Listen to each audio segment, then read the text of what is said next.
Hello, welcome to a fantasy football tournament series number 101, and this is the 2018 Reverse World Cup, where I take the 16 nations that failed to progress past the group in the first round in Russia 2018, and I do a knockout bracket with those sides to determine who amongst those would win.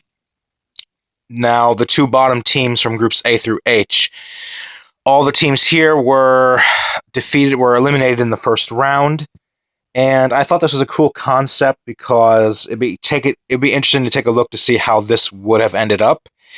Now, I was going to do a prediction of like a what would have been if these were the teams who had come through their groups back in 2018, but instead, I'm going to make these predictions based on current form in the year 2020. So this is not a who would have won this tournament 2 summers ago, but rather right now.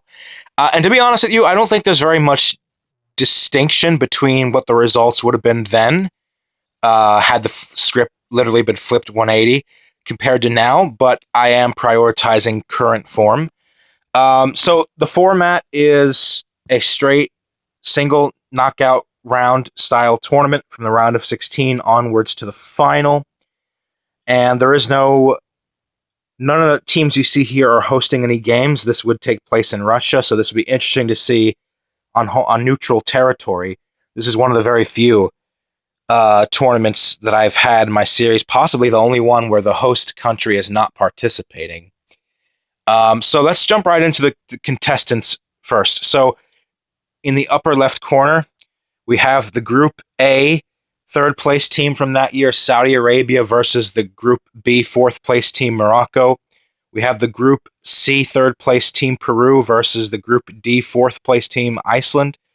We have the Group E third place team, Serbia, versus the Group F last place team, Germany. Yes, that happened. And we have the Group G third place team, Tunisia, versus the Group H runners-up, Poland, who were very poor that summer.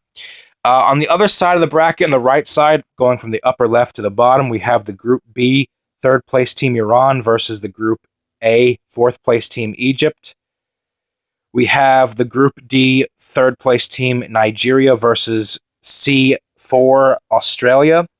We have F3, South Korea, versus E4, Costa Rica. And we have H3, Senegal, versus G4, Panama. So, let's jump right in. The 2018 Reverse World Cup.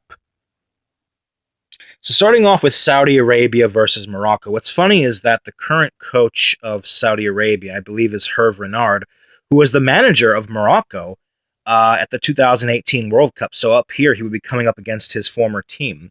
But with the likes of Hakim Ziyech and Youssef En-Nesyri and Al Arabi, I just think that Morocco are a better team in Africa. True, they didn't do so well in the last AFCON, but I think that was more so them bottling it than anything else. I still consider them to be a top 5 nation in the continent, and they're still going through a golden generation of players, so I think they win this match over Saudi Arabia by a scoreline of 2-0. I'm going with a 2-0 win for Morocco. Peru versus Iceland. I'm going to go with Peru to win this match. Iceland have had a very poor last couple of Nations League campaigns. Peru got to the Copa America final in 2019 in Brazil. Arguably, Peru were one of the best teams in Russia 2018 who failed to progress past the first round. I think they would be a relatively very strong candidate to possibly win this tournament. I'm going to go with Peru to win this game by a scoreline of 2-1. I think it'll be a little close just because Iceland, I think, can match, if not outmatch, Peru physically, but quality in the end will rule the day for the Peruvians. Then we have Serbia versus Germany. Look, I thought about giving this win to Serbia, given the unmitigated train wreck that Germany are right now. But having said that, I don't trust tournament Serbia, least of all in World Cups. I could see this game being chaotic and high scoring, Maybe the likes of Milinkovic-Savic and Alexander Mitrovic finding the back of the net. Maybe even Serbia teasing a lead at some point in this game, but Germany rallying and clambering through into the next round, and Yogi Löw barely keeping his job, which he seems to be doing an impeccable job of having this side look so lackluster, but not lackluster enough to be given the boot.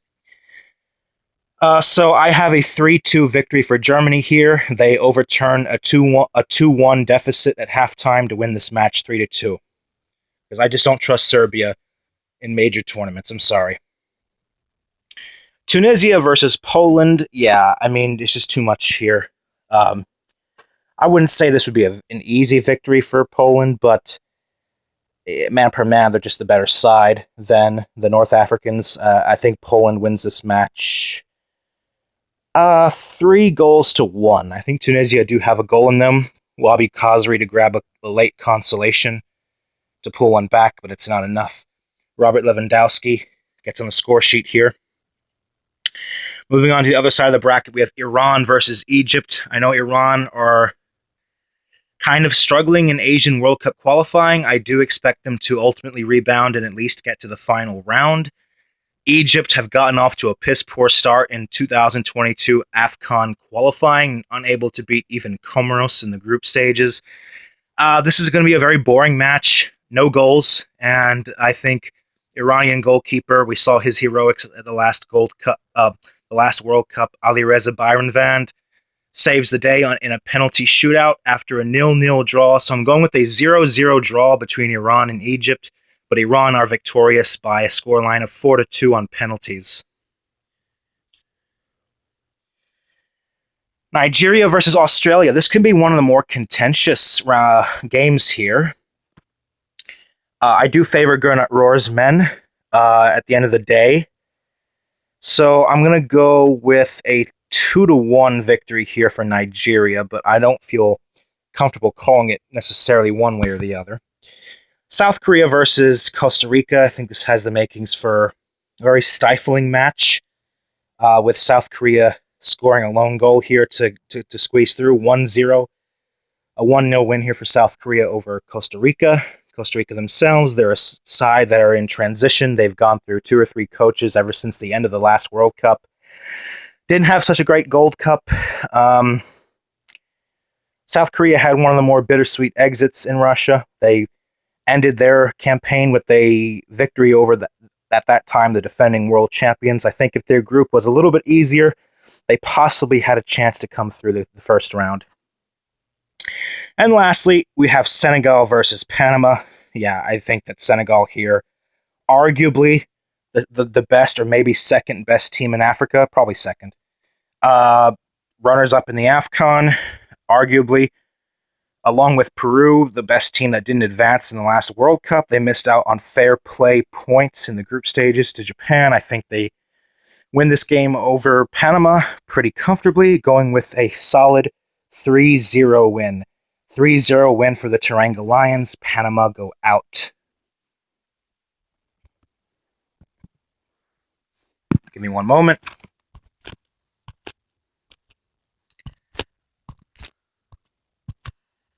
We move on to the quarterfinals, guys.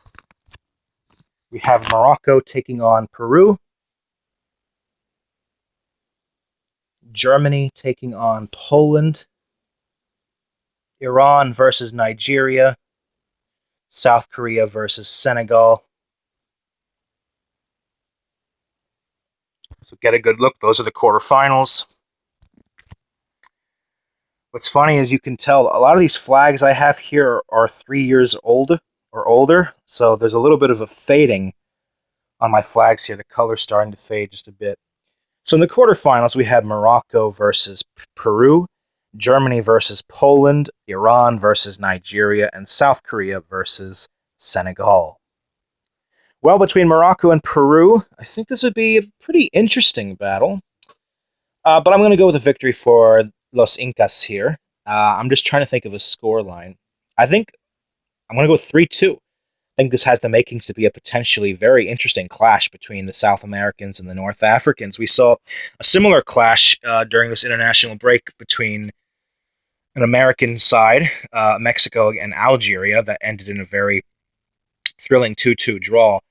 I would favor Peru here just because North Morocco has sort of hinted ever since the World Cup ended that they might be experiencing a dip in form. However, I still think that they are one of the more quality sides on the continent, but I'm going to go with Peru to win this 3-2. 3-2 victory for Peru, with Andre Carrillo getting a brace of his own in this match, the other goal coming from Paulo Guerrero. Then we have Germany versus Poland. Guys, I'm saying this right now. It is lights out, sucker punch city. Poland, lights out, sucker punch city. Poland puts the smackdown on Germany here. 3-0. Robert Lewandowski and Kamil Glick both finding the back of the net. Germany go out here. I don't want to hear any excuses whatsoever. It was a little bit generous for me to pick them over Serbia in the last round, considering just how poor Germany have been. They failed to register. They've registered only one win in their last 5 matches. They just, ever since Russia, have not looked right. And I think that Poland has the firepower up front to absolutely punish them. So 3-0 win here for Poland over Germany. Germany is out. And hopefully, so is Yogi Low. Moving on to the other side of the bracket, we have Iran versus Nigeria. These two sides met each other in the 2014 World Cup group stage. That ended in a 0-0 draw. That game actually produced some memes from that year's World Cup. It was deemed the worst match of that World Cup in Brazil. Here, it's a different story. I think Nigeria wins this game by more than a goal. I think it'll be a 2-0 victory for the Super Eagles, and Iran's story comes to an end. Then we have South Korea versus Senegal. I think this is can be a reasonably competitive game, but I just trust Senegal here more over the Taeguk Warriors. I'll say a 2-1 victory for Senegal. Ismaila Sarr. Let's get on the score sheet. So moving on to the semifinals of the reverse 2018 World Cup.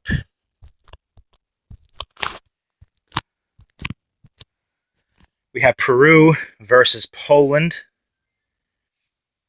Now these games are starting to get harder to call. And Nigeria versus Senegal.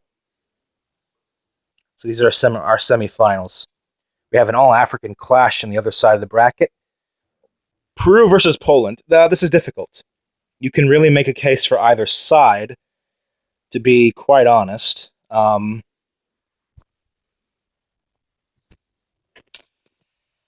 will say that the winner of this game should be the favorite to go all the way. Because remember, we're comparing teams in 2020, and I do think 2020 Poland is better under Adam Nawalka's side back in Russia. And Poland right now, temporarily, they're in first in their group in the Nations League. However, I do think their position in that group is largely influenced from how meager the Netherlands and Italy have been. Those are two sides that have been sort of like rebuilding ever since missing the last World Cup.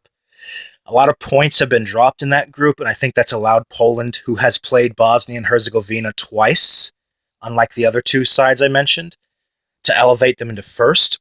However, I will acknowledge that Poland are a night and day difference, much better than they were in the World Cup. And I think here they would have some advantage in this game, tactically speaking, over the Peruvians, especially on set pieces, when you look at the height difference between the two sides. Not joking. So I don't know how to call this, because I think Peru is they're just one of those very stubborn, gritty teams that I think they as well have gotten better since the last World Cup. They had a couple of tough games to start the first 2 match days in World Cup qualifying, but honestly, they can be forgiven because one of them was against a very good Brazilian team. This is tough. I'm going to say this is a 1-1 draw, and Pedro Galese, the Peruvian goalkeeper, makes a crucial stop, a crucial save in a shootout to send Peru to the final. But I could easily see a reason for Poland to come through this. Nigeria versus Senegal. I'm going to go with Senegal here to win this game in a 1-0 win. You'd think there'd be goals in this match, but I don't think so. I think this would be a really interesting West African clash, but I give it to the Senegalese to come through that just about. The third place game between Poland and Nigeria. I'm going to go with the Poles here to come through that by a score line of, I say 3-2. I think there'll be a lot of goals in that. That has the makings for a super fun game. So Poland comes in third. My final in the reverse 2018 World Cup is Peru versus Senegal. And prediction here is the winner. I'm going for the South Americans. 1-0. A 1-0 win for Peru. But it's a contentious meeting, and Senegal are more than a decent side under manager Aliou Cisse. I just don't know if Senegal are the kind of tournament team that can see things through. I thought that their final against Algeria, even though they had met them in the group stages a few weeks prior, it was a winnable game, and they never recovered after conceding that early goal. In the World Cup, they got off to a good start against a win against Poland, coincidentally. But they were undone ultimately because they just weren't able to see the group stages through. You can make an argument saying, well, fair play points, it's kind of arbitrary. It's a shitty way to miss out on the knockout stages. And you'd be right. But Senegal, sometimes when you see them, they're playing games. They can be rather inconsistent. And I think Peru here, because of that, would capitalize that. And I have to go with the South Americans here. I have to go with the South American team to win this. So I'm going with Peru to win this game 1-0. And Peru wins I almost said under 20. Wow.